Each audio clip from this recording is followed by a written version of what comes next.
Declaration of Independence, and we owe a great debt to the men and women of our armed forces who have served our free country since then.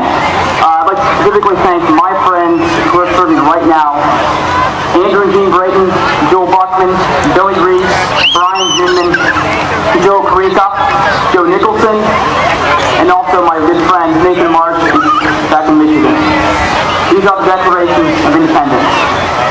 When, in the course of human events, it becomes necessary for one people to dissolve the political bands which have connected them with another, and to assume among the powers of the earth the separate and equal station to which the laws of nature and of nature's God entitle them, a decent respect to the opinions of mankind requires that they should declare the causes which impel them to the separation.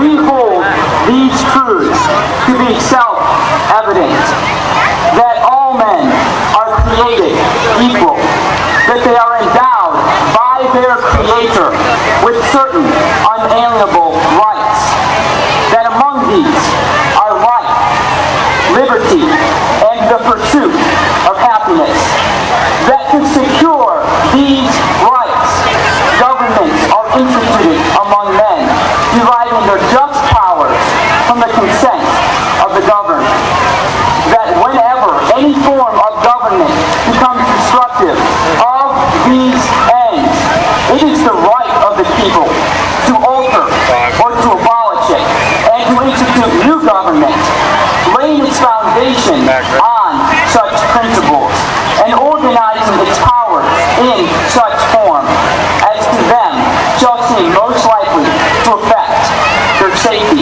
and happiness.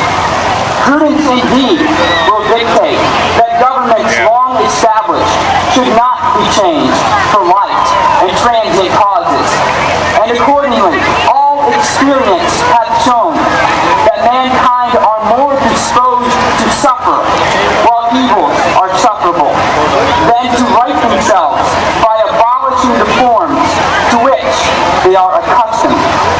But when a long train of abuses and usurpations, pursuing invariably the same object, evinces a design to reduce them under absolute despotism, it is their right, it is their duty to throw off such government and to provide new guards for their future security.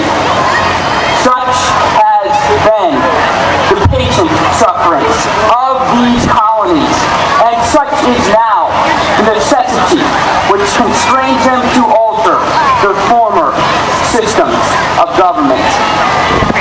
And for the support of this declaration, with a firm reliance on the protection of divine providence, we mutually pledge to each other our lives, our fortunes, and our sacred honor. Thank you.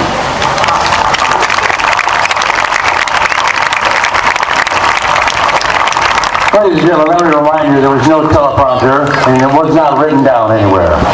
Excellent job, Aaron. Appreciate that. Now let me introduce to you a man that, well, he's a native Texan. Better than that, he's lived in Sugar Land for 30 years. But that's only part of the story. He was sworn in this week at a council meeting on Tuesday as our brand newly elected mayor. Give it up for Jimmy Thompson.